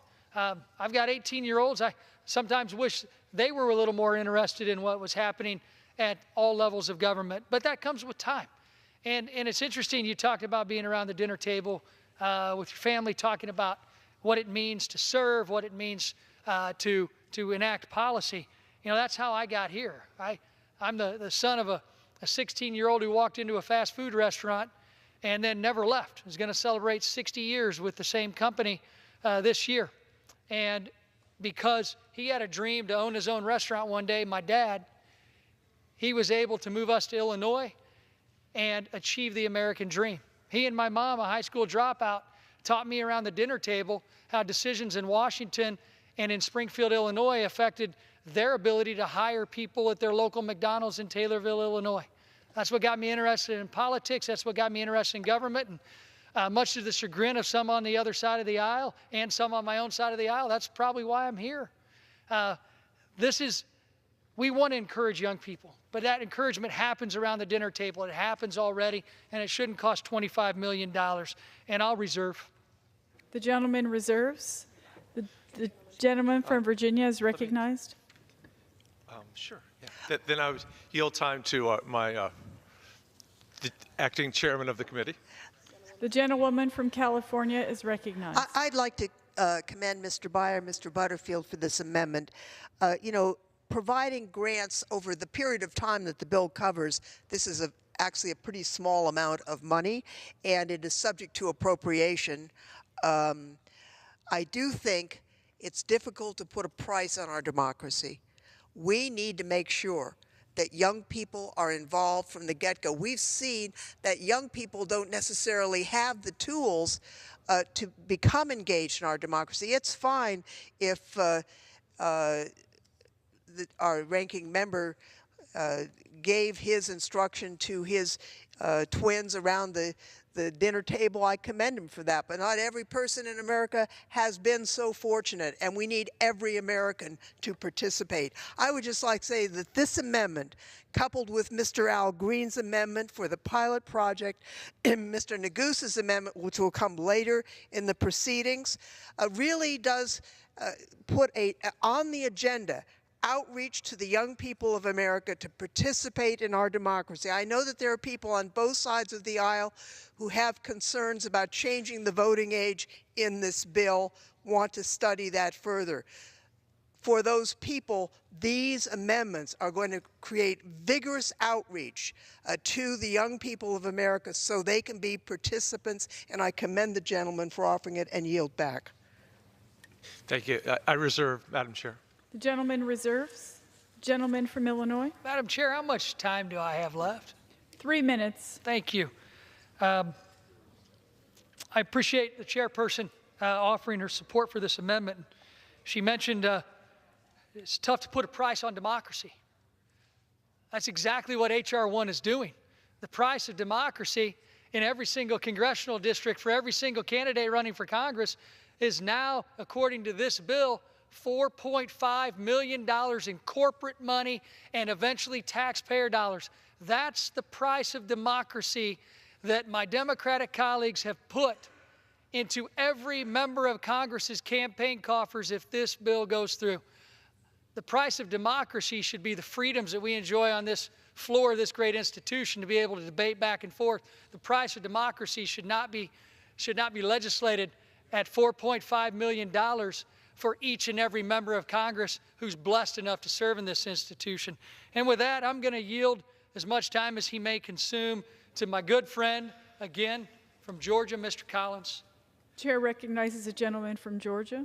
I appreciate the chair here, and I do want to follow up on that. I think the price of democracy is actually been paid by the blood, sweat, and death and lives of those who have fought for this country for over 200 and something years. That is the price of democracy, and those of us who've seen it in Iraq and other places while serving there understand that. It's not found in a 600-page bill being rushed to the floor, not going through markup. Let's at least be very honest about that. I appreciate the gentleman wanting to involve others in that. I appreciate the wanting to make sure that we have young people involvement. But we are also, frankly, as members of this body, given a great opportunity. There's not a high school, elementary school, middle school in this country that would turn us away. We can go anytime we're in our district work weeks and talk to those, encourage those teachers who are trying every day to teach them reading and writing and doing the things in civic responsibility. That's what our job gives us the ultimate privilege of doing. Also, and I appreciate the chairwoman of the committee saying that we're going to have vigorous outreach. But it also, and she just said, well, $25 million spread over the life of this bill is not that much. It's either a lot of outreach or it's a little bit of money, or really, frankly, it's neither. It's just a feel good to make sure that we're getting people involved, which we should be doing. But I don't think I want to join in an attack on teachers who are trying their best to install civics by saying we're not doing it good enough and we're going to give a little bit of money spread out very thinly across the country to do something that our teachers strive every day in the classroom to do. And I respect that work of those teachers who are doing that. And I think members of Congress ought to be able to go in and do what we do, take our office and go to the very ones that we're encouraging to show them that we are human, that we do understand, that we listen and we have all of their questions no matter how small or how large those questions are. It is one of the greatest joys that I have of going to these schools each and every time I can and listening to them and saying, you can do this. I was once an intern here, and I share that story. When they come to my office, they can see that. That's what it takes. Unfortunately, and I appreciate the gentleman's intent. I've never questioned this intent. I want to see this happen as well. But it also happens many times in this body. We believe money and a little bit of conversation has it. With that, I yield back. Fired. The gentleman from Virginia. Yes, how much time do I have left, Madam Chair? 30 seconds remaining. Okay, so in a quick 30 seconds, I just want to say that all we're doing is giving the Appropriations Committee the flexibility to do this. We're going to spend over $700 billion on defense for people fighting for our democracy. We can spend a tiny, tiny fraction of that to make sure that the American citizens understand what they are fighting for. This is a really important thing. And by the way, it's never an attack on teachers. Every teacher I've talked to would like more resources so they can do their job more effectively. And with that, Madam Chair, I yield back. The gentleman yields. The question is on the amendment offered by the gentleman from Virginia. Those in favor say aye. Those opposed say no. In the opinion of the chair, the ayes have it. The amendment is agreed to. It is now in order to consider amendment number 45, printed in Part B of House Report 116-16. For what purpose does the gentleman from Maryland seek recognition? Madam Chair, I have an amendment at the desk. The clerk will designate the amendment. Amendment number 45, printed in Part B of House Report number 116-16, offered by Mr. Brown of Maryland. Pursuant to House Resolution 172, the gentleman from Maryland, Mr. Brown, and a member opposed, each will control 5 minutes. The chair recognizes the gentleman from Maryland. Madam Chair, I yield myself as much time as I may consume. Let me first start by thanking Mr. Chris of Florida for co-sponsoring this amendment, and I also want to recognize the work of my good friend from Maryland, John Sarbanes, on the underlying bill and his efforts to make our democracy work for the people. My amendment would guarantee access to early voting during every day of the week, including Sundays, to every American. Early voting makes voting more convenient by providing Americans with greater flexibility and opportunity to cast a ballot. More and more Americans are taking advantage of early voting, with more than 40 million citizens casting ballots before Election Day last year. But guaranteeing fair and flexible early voting on Sunday is not just a matter of convenience. It is critical for minority voters who disproportionately take advantage of Sunday early voting and often face higher barriers and disparate burdens when deciding to cast a ballot: lost pay, child care expenses, transit costs. In my state and in states across this country, churches promote Take Your Souls to the Polls programs that take church parishioners from Sunday services to the voting booths. So cuts to Sunday early voting, as we have witnessed across this country, have had a negative impact, especially on communities of color. 6 states have cut back on early voting, and even more have tried but were blocked by the courts. In North Carolina, lawmakers deliberately cut Sunday voting, saying 6 days of voting in 1 week is enough. But this action was struck down because, as the Fourth Circuit Court of Appeals noted, it targeted African Americans with almost surgical precision. Our democracy doesn't work if we don't give people the fullest opportunity to make their voices heard. We should make it easier for people to vote, not harder, and this amendment does exactly that. With that, Madam Chair, I reserve the balance of my time. The gentleman reserves. For what purpose does the gentleman from Illinois wish to be recognized? Madam Chair, I rise to claim time in opposition. The gentleman from Illinois is recognized for 5 minutes. Thank you, Madam Chair, and thanks to my good friend from Maryland, Mr. Brown. Look, personally, Sunday mornings are sacred for me and my family, and for a lot of other people too, including those public servants who work the polls on early voting. But this isn't about Sunday or any other day. It's about my colleagues dictating to states and local officials on how they should run their elections. State and local election officials know their voters best and what works for them. This amendment is yet another example of the federal government trying to push a one-size-fits-all standard on states and local localities. I don't believe the federal government should be mandating to states how to run their elections, even to the minute details such as polling hours, especially because, I guess, in my home state, it already happens. You know, you look at my district, we have early voting hours on Sundays. So I don't know how widespread the problem is, since it already happens in Illinois, and it just seems like another top-down approach that could adversely affect some communities, especially rural communities, that may not be able to afford to have a polling place open on Sunday. And it's a problem with the entire bill. The costs keep going up and up and up on our local officials without a lot of certainty that funds are going to flow to help them with that. And with that, I'll reserve the balance of my time. The gentleman reserves. The gentleman. Yeah. Madam Chair, in an ideal world, perhaps we don't mandate from the federal government, but when the Fourth Circuit determines that the North Carolina legislature did it to target African Americans with almost surgical precision and eliminating Sunday voting, it's time for action at the federal level so we can ensure every American has the right to vote. And with that, I'd like to recognize my friend from Florida, Mr. Chris, a co-sponsor of this amendment, for as much time as he may consume. The gentleman from Florida is recognized. Thank you, Madam Chair. I thank my friend, the gentleman from Maryland, Mr. Brown, for his leadership on this issue. Souls to the polls is a bedrock of Florida elections. For my colleagues who may be unfamiliar, minority communities, particularly African American and Latino, use Sunday early voting to energize their communities to make their voices heard. For those without reliable transportation or with unpredictable work schedules, Sunday voting is critical and sacred. This is how a healthy democracy should work. Communities organizing themselves to increase participation, doing their civic duty. Higher turnout and greater participation strengthen our democracy, giving elected leaders a stronger, more representative voice. Unfortunately, some states have targeted Sunday souls to the polls voting. My own state tried to shut it down in 2012. This amendment would block states from using voter suppression tactics against souls to the polls. I urge my colleagues to support the Brown-Crist amendment and let the underlying bill pass. Let's refresh our democracy for the people. I yield back. The gentleman yields. I reserve. The gentleman from Reserve. Maryland reserves his time. Thank you. The gentleman from Illinois. Thank you, Madam Chair. I've kind of said all I need to say about this amendment.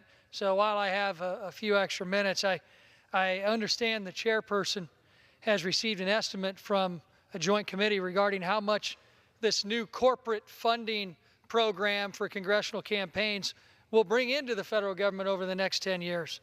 First, I'd love to see a copy of that, now that we're only one day away from voting on this bill. This is eerily similar to the games that my colleagues across the aisle played with the Congressional Budget Office score. I'll remind them once again, we still don't have a figure of how much this section of H.R. 1 will cost American taxpayers. Second, if we look at the potential cost of the 6-to-1 government match program and the presidential campaign matching program, these together could represent billions and billions of dollars every election cycle. Now, what you'll hear from the other side is that they don't have the funds for these programs.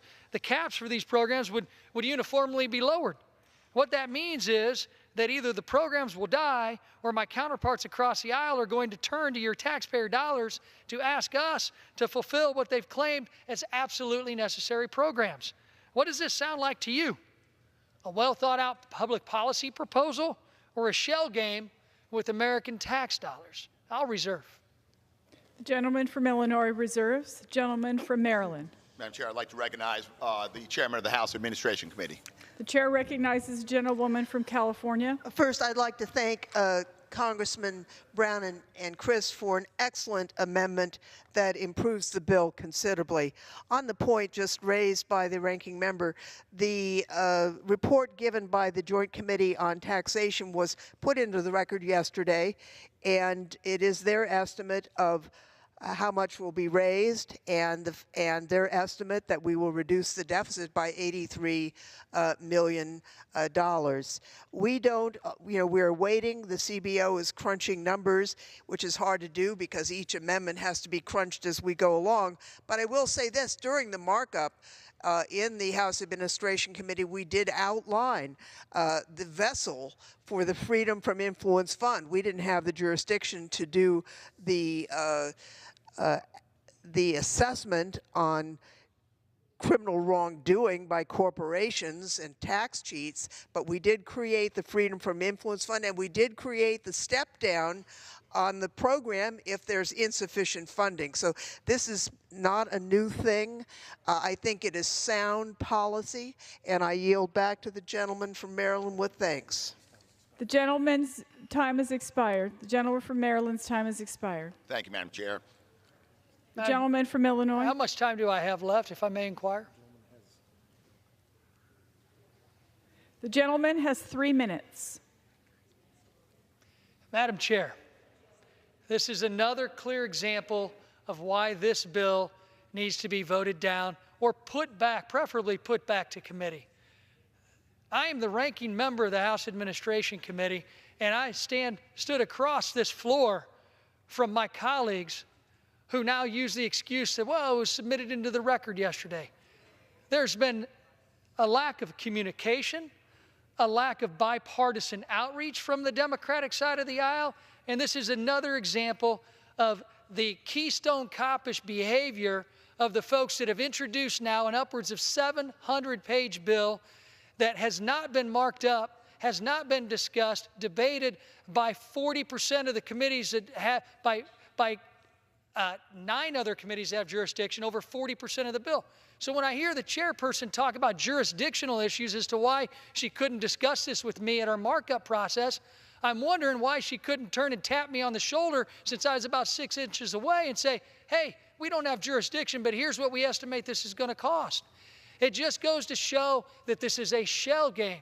This is a game that's going to cost taxpayers billions. This is a game that I and the American taxpayers are going to have to pay for, and it's offensive that we have zero communication. I have shown time and time again, we Republicans have offered and supported bipartisan, supported Democrat amendments. We have offered the olive branch of bipartisanship throughout this process to try and make this bill better, and we have been shut down by the Democrats every single time we have and every step of the way.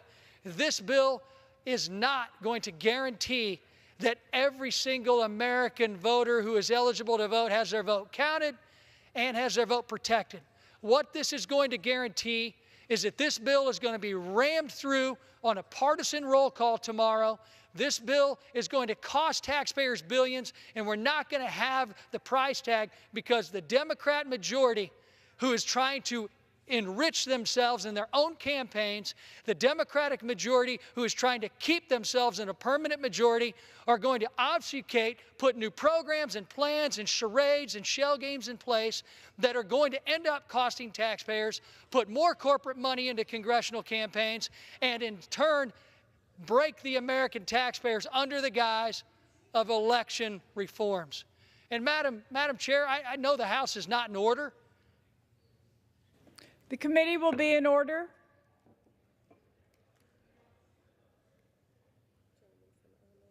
The gentleman from Illinois may proceed.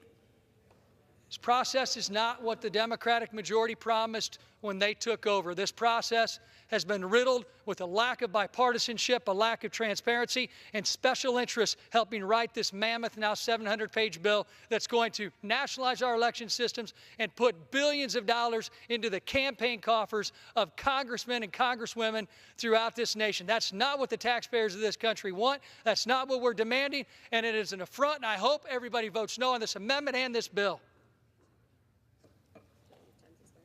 The gentleman's time has expired. The question is on the amendment offered by the gentleman from Maryland. Those in favor say aye. Aye. Those opposed say no. In the opinion of the chair, the ayes have it. The amendment is agreed to.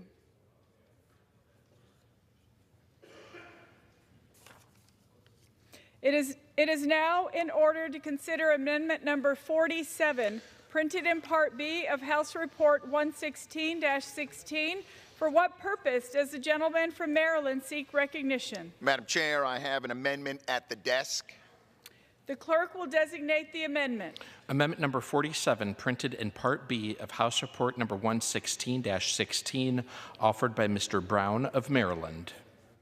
Pursuant to House Resolution 172, the gentleman from Maryland, Mr. Brown, and a member opposed, each will control 5 minutes. The chair recognizes the gentleman from Maryland.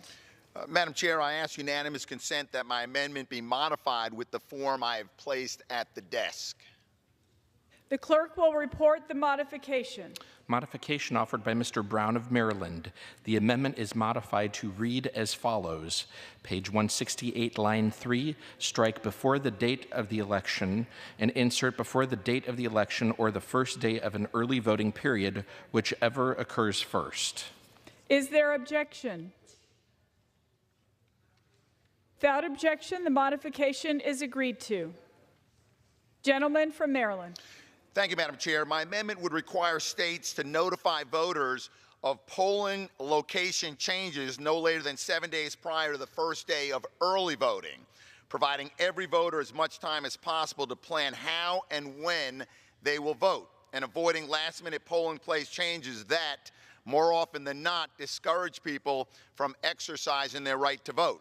Research shows that the most important factor that impacts whether someone votes or not is the location of the polling place and the effort it takes to get there. A 2011 study in the American Political Science Review said changing a location of a polling place can significantly lower voter turnout. Unfortunately, since 2008 and further accelerated in 2013, when the Supreme Court struck down key parts of the Voting Rights Act, nearly 15,000 polling places have been closed across the country. Many of them are located in southern black communities. Polling places have been used as political tools to shape the outcome of elections for generations, and it continues to happen today. Before the 2018 elections, states and local election boards closed polling places at colleges and universities, consolidated polling places in predominantly minority neighborhoods to save money, and moved polling locations away from public transportation. These changes discourage participation in our democracy and makes our system of government weaker. That's why Congress must take action to protect the rights of the people, to have a government by the people, for the people. By providing sufficient notice, every voter can decide whether to cast a vote on Election Day or, as this bill provides, take advantage of early voting or no-excuse absentee voting. With that, Madam Chair, I reserve the balance of my time. The gentleman reserves. For what purpose does the gentleman from Illinois seek recognition? Madam Chair, I rise to claim time in opposition. The gentleman is recognized for 5 minutes. Thank you, Madam Chair. I'm proud to be a champion for open and fair elections and encouraging all American citizens to participate in their fundamental right to cast their vote. My challenge to this amendment is similar to my larger challenges to the underlying bill. What this amendment seeks to do is already a federal requirement and is updating its specific requirement. This is a great example of when the federal government steps into legislating something that is outside of their jurisdiction and are forced to update its own legislation. State and local election officials are charged with determining how to best administer fair elections and open elections for all of their citizens. This includes notifying them on their polling place and of any changes. Federally mandating details is unnecessary and really not the role of the federal government, and I'll reserve. The gentleman reserves. Yeah, too sadly, Madam Chair, in this country, there are far too many states and or local election officials that are not committed to fair and open elections. And as we've seen by decisions at courts at every level, rolling back actions by state legislatures to change polling sites, to take away early voting opportunities. There are some times in the history of this nation, and this is one of them when it comes to protecting voting rights, where it's a federal responsibility to do so. In an optimum world, in an optimum situation where we had truly free and fair and open elections, perhaps this amendment and perhaps even this legislation wouldn't be required. That is not the world we live in today, although it's an aspirational place to be. I reserve my time. Gentleman reserves. The gentleman from Illinois. Well, again, thank my friend and colleague from the great state of Maryland for offering the amendment. Unfortunately, I have to be opposed to this amendment for the variety of reasons I mentioned. And I believe in the greatness of America. I believe we have a great system where other countries from throughout this globe only wish they could choose their own leaders like Americans get the opportunity to do so.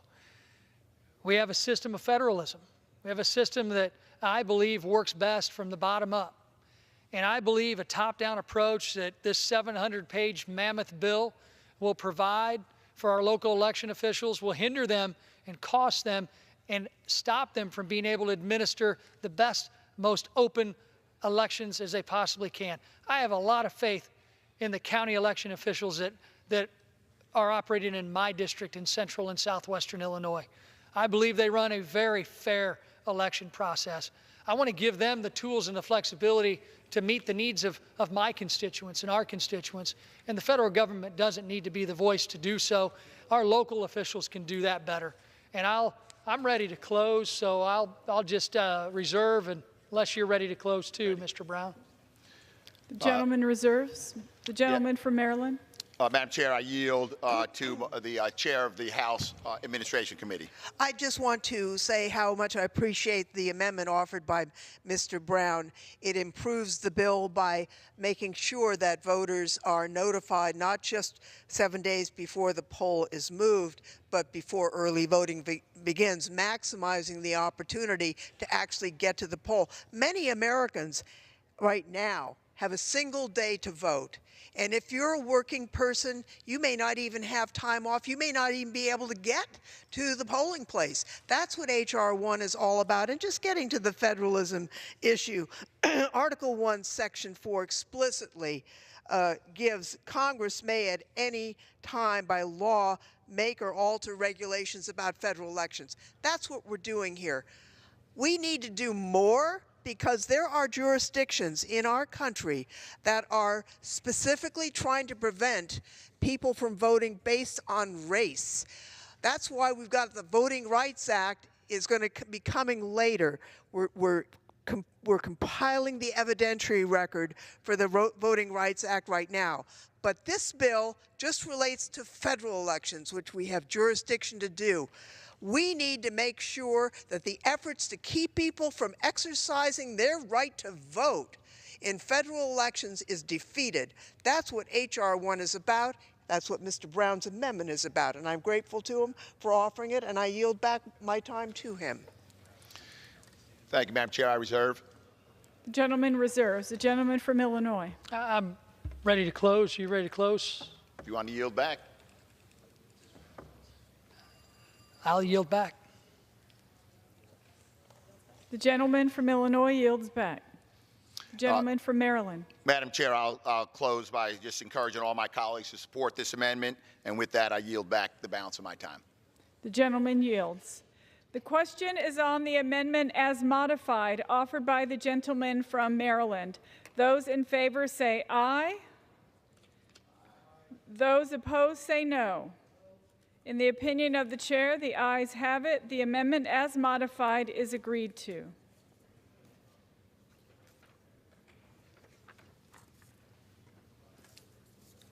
It is now in order to consider amendment number 48, printed in Part B of House Report 116-16.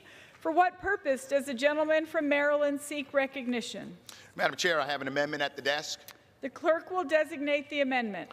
Amendment number 48, printed in Part B of House Report number 116-16, offered by Mr. Brown of Maryland. Pursuant to House Resolution 172, the gentleman from Maryland, Mr. Brown, and a member opposed, each will control 5 minutes. The chair recognizes the gentleman from Maryland. Madam Chair, I yield myself as much time as I may consume. This amendment would require a portion of early voting hours to occur outside of normal business hours. This simple yet effective amendment would ensure that every working individual has the opportunity to cast their ballot without taking time off from work, having to find childcare, or risking being reprimanded by their employer. While early voting has become increasingly commonplace, states and localities continue to change and restrict hours every election, sometimes closing as early as 4 p.m., making it problematic for those whose work days may have irregular schedules or unable to take time away from work. Despite state laws guaranteeing many workers time off to go vote, too many Americans have neither the luxury of an employer that will give them time off to vote, nor the financial freedom to risk losing a few hours' wages in order to participate in our democracy. That's why early voting is so important. But holding early voting during business hours is just another way citizens have been impeded from exercising their right to vote, particularly middle-class working Americans in the service, manufacturing, and other blue-collar industries. These Americans often rely on a 9-to-5 schedule and don't have the same opportunity to vote. To ensure everyone's voice can be heard and early voting is convenient for every American, Locations should remain open well after the traditional close of business. With that, Madam Chair, I reserve the balance of my time. The gentleman reserves. For what purpose does the gentleman from Illinois seek recognition? I rise to claim time in opposition. The chair recognizes the gentleman from Illinois for 5 minutes. Thank you, Madam Chair. I've said the same thing about previous amendments. I think this is an overreach issue. I don't think the federal government should be involved in the minute details of early voting hours. States aren't asking us to set our hours here in Congress. We shouldn't, as a federal government, ask our state and local election officials who know better how to run free, fair, and a lot less costly election processes. You know, we've got a problem in this country, Madam Chair, with a shortage of election day workers. We've got a problem with poll workers. In my home state of Illinois, every other year is a holiday. It hasn't helped us get more election workers, hasn't helped us get more poll watchers. What it's done is it's created a holiday and a day off where many people can come vote, or they can enjoy the already open early voting process that states like mine have in place, and the opportunities to cast their vote in a wide variety of ways. This is another example of the federal top-down approach that obviously shows there's a distinct difference between my Democrat colleagues and me, and all of us on this side of the aisle. We believe in a bottom-up approach of governing. They believe in a top-down approach. The bottom-up approach, I believe, leads to more efficiencies, leads to fairer and better and freer elections. And the top-down approach is nothing but costly to the taxpayers and unfunded mandates. And one thing that really frustrates me is if you're going to impose federal mandates, you cannot leave states open to the potential liability because the mandate is so broad. And that's exactly what this bill does. It's exactly why I'm opposed to this amendment. And I'm ready to close. I'll reserve. The gentleman from Illinois reserves. The gentleman from Maryland. Thank you, Madam Chair. Keeping the same terminology of bottom up and top down, I think the founders contemplated both, that when it comes to federal elections, it would be both a bottom up and a top down. As my friend from Illinois was reminded during the last debate, Article 1, Section 4, and I'll read it in its entirety. The times, places, and manner of holding elections for senators and representatives shall be prescribed in each state by the legislature thereof. That sounds like bottom up to me. But the Congress may at any time by law make or alter such regulations except as to the places of choosing senators. I think that's what you would refer to as a top down, contemplated by the founders, implemented and embraced here in H.R. 1. Why? So that we can protect, expand, promote, defend the right for every single American to vote, and to make sure it's as convenient and accessible to every American, regardless of race, color, creed, gender, sexual orientation, or gender identity. I reserve. The gentleman reserves. I'll reserve. Gentleman from Illinois. Reserve. The gentleman from Illinois reserves. You want some time? The gentleman from Maryland. With that, no, you want to close? I'll reserve. With that, Madam Chair, I encourage my colleagues to support this amendment, and I yield back the balance of my time. Gentleman yields. The gentleman from Illinois. Well, thank you, Madam Chair, and thanks again to my colleague from Maryland. Like some of the legislation we pass here, it has to go through the rulemaking process later. That's no different than our forefathers and our founders of the Constitution. If you read Alexander Hamilton, he responds to the concerns that the power of the national government to determine the time, places, and manner of elections of the representatives of the House might actually at that time result in the elevation of the wealthy over the mass of citizens. The fear seems to have been that the national government may conspire to hold elections in only parts of the states populated by the wealthy. That would presumably prevent lower-income citizens from voting. Hamilton rejected that fear on several grounds, including the fact that such places do not exist that are rich and scattered throughout the states. Hamilton argued that every member of this country should have the right to vote. But the federal overreach should not be something we are actually encouraging right now. Let's look at what our forefathers actually said about the provisions of the Constitution, just not using them to put forth a political agenda. And with that, I'm urging a no vote on this amendment, and I'll yield back. The gentleman from Illinois yields back. The question is on the amendment offered by the gentleman from Maryland. Those in favor say aye. Those opposed say no. In the opinion of the chair, the ayes have it. The amendment is agreed to.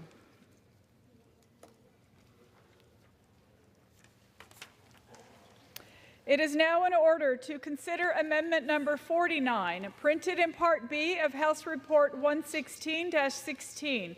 For what purpose does the gentleman from Maryland seek recognition? Madam Chair, I have an amendment at the desk. The clerk will designate the amendment. Amendment number 49, printed in Part B of House Report number 116-16, offered by Mr. Brown of Maryland. Pursuant to House Resolution 172, the gentleman from Maryland, Mr. Brown, and a member opposed, each will control 5 minutes. The chair recognizes the gentleman from Maryland. Madam Chair, I yield myself as much time as I may consume. This amendment will require states to include in their biannual report to Congress on the voter information hotline statistics to include a description of any actions taken in response to reports of voter intimidation or suppression. Discouraging voter participation through intimidation or suppression tactics runs against the very foundation of our democracy. But these tactics continue to play an unfortunate role in our elections today. When I ran for Lieutenant Governor of Maryland in 2010, my opponent hired a consultant who advised my opponent that, quote, the first and most desired outcome is voter suppression by having African-American voters stay home. To that end, my opponent made thousands of Election Day robocalls to Democratic voters, telling them that Democrats had won, although in fact the polls were still open for 2 more hours. The call told voters, relax, everything's fine, the only thing left is to watch it on TV tonight. It reached 112,000 voters in majority African-American areas. This is just one example of the despicable tactics that have become commonplace in our elections. We have a responsibility to confront these attempts to target individuals and influence whether or not they vote. In 2019, too many Americans are still being harassed, threatened, and barred from exercising their right to vote. My amendment will ensure election officials do their job by helping voters who don't know where to vote, why their polling place is closed, or why they are being turned away. This is an essential element to make our elections more free, more fair, and will help safeguard the integrity of our elections by holding election officials accountable for protecting every citizen's right to vote. And with that, Madam Chair, I reserve the balance of my time. The gentleman reserves. For what purpose does the gentleman from Illinois seek recognition? I rise in opposition. The gentleman has 5 minutes. Thank you, Madam Chair. This amendment would have the effect of the federal government compiling statistics without context and without vetting on very serious criminal matters. Unless there was some sort of follow-up on the reports, it could actually do more harm than good. I'm also afraid that certain partisan organizations could take advantage of this. So bear with me. Let's talk through this, and let's see how this would work. People call into this hotline, submit allegations of serious crimes, and then it is sent to the state and now the federal government. Partisan groups who helped author this bill would then use statistics from the hotline to then bring unverified lawsuits under the new third-party actions that are allowed in this bill. This is a recipe for disaster. The stated purpose of H.R. 1 is to increase transparency in politics, but instead, unfortunately, this provision would only invite corruption, and I'll reserve. The gentleman reserves. The gentleman from Maryland. Yeah, Madam Chair, turning back to the amendment, what the amendment does is simply holds local election officials accountable and to be responsive to the claims, the calls, the concerns that are raised to them regarding voter intimidation, voter suppression, ensuring that when they're collecting that information, that they also report on what the response is to the claims that are made. And with that, I'd like to yield the balance of my time to the chair of the House Administration Committee. The chair recognizes the gentlewoman from California. I'd like to commend the gentleman for this amendment. You know, when you make a phone call in to complain about harassment or intimidation, that information may or may not ever become known. So this is really a pro-transparency measure. The amendment says together with a description of actions taken in response to such instances of voter intimidation or suppression.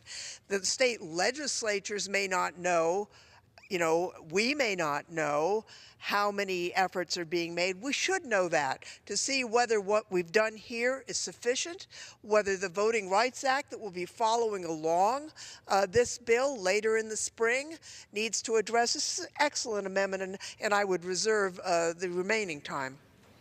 The gentleman from Maryland reserves. Gentleman from Illinois. Well, thank you, Madam Chair. I believe we have the EAC, Election Assistance Commission, that's supposed to track this information. The key point, too, that I made earlier is that there's no verification. I mean, that's a problem with this amendment. It's a problem with the bill. There's no protections for bad behavior.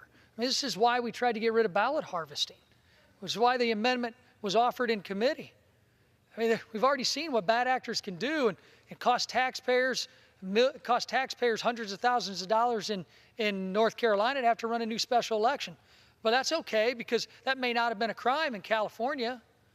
But that's all right. The Democrats didn't want to accept that because they might like the process somewhere else. I think what's wrong is wrong, and we ought to be able to have protections. And I'm not convinced that the American people have the protections they need, and they deserve to stop what happened in North Carolina from happening somewhere else. And this is another example of overreach, another example of something already happening, already existing agencies that should be compiling this information, and there's no safeguards there's no safeguards, and there will be no verification of allegations, and that's unfortunate, and I'll reserve. The gentleman from Illinois reserves. The gentleman from Maryland. Madam Chair, how much time do I have? A minute and a half. I'll reserve. The gentleman reserves. Are you ready to close? Sure. I'll reserve. Go ahead. No, I'll reserve. Yeah, I'm going to close. I get to close. The gentleman from Illinois has a right to close. Okay. Thank you, Madam Chair. The issue raised by the gentleman from Illinois is neither helped nor harmed by this amendment. He raises an issue that we can take up perhaps another day. But what this bill simply does is it requires that local elected officials be responsive and report on the responsiveness or the responses they take to claims of intimidation and suppression. And with that, I yield back the balance of my time. The gentleman from Maryland yields. The gentleman from Illinois. We'd love to take up ballot harvesting today, too, but unfortunately, we're not given the chance to. The Democrats voted it down, and the only markup that we had, the smallest committee in Congress, 5 hours last week, 40% of the bill not going through regular order, not going through the committee process. This is not a process that's been open. It's not a process that's been transparent. It's not a process that's been bipartisan. Clearly, we've accepted many Democrat amendments on our side. Not one single Republican amendment has been accepted by the Democrat side. With that, I'll urge a no vote on this amendment, and I'll yield back. The gentleman from Illinois yields. The question is on the amendment offered by the gentleman from Maryland. Those in favor say aye. Those opposed say no. In the opinion of the chair, the ayes have it. The amendment is agreed to.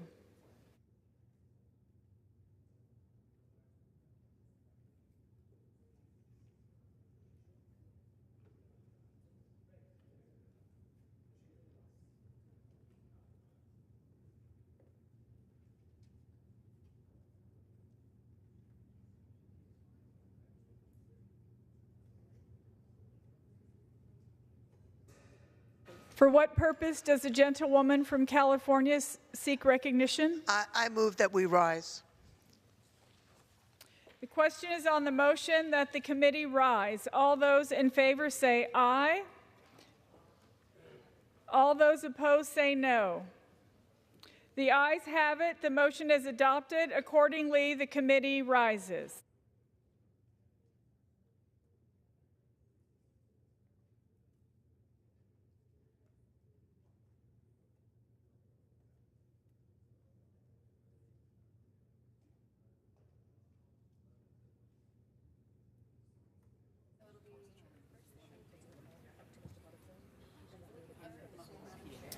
Mr. Speaker, the committee...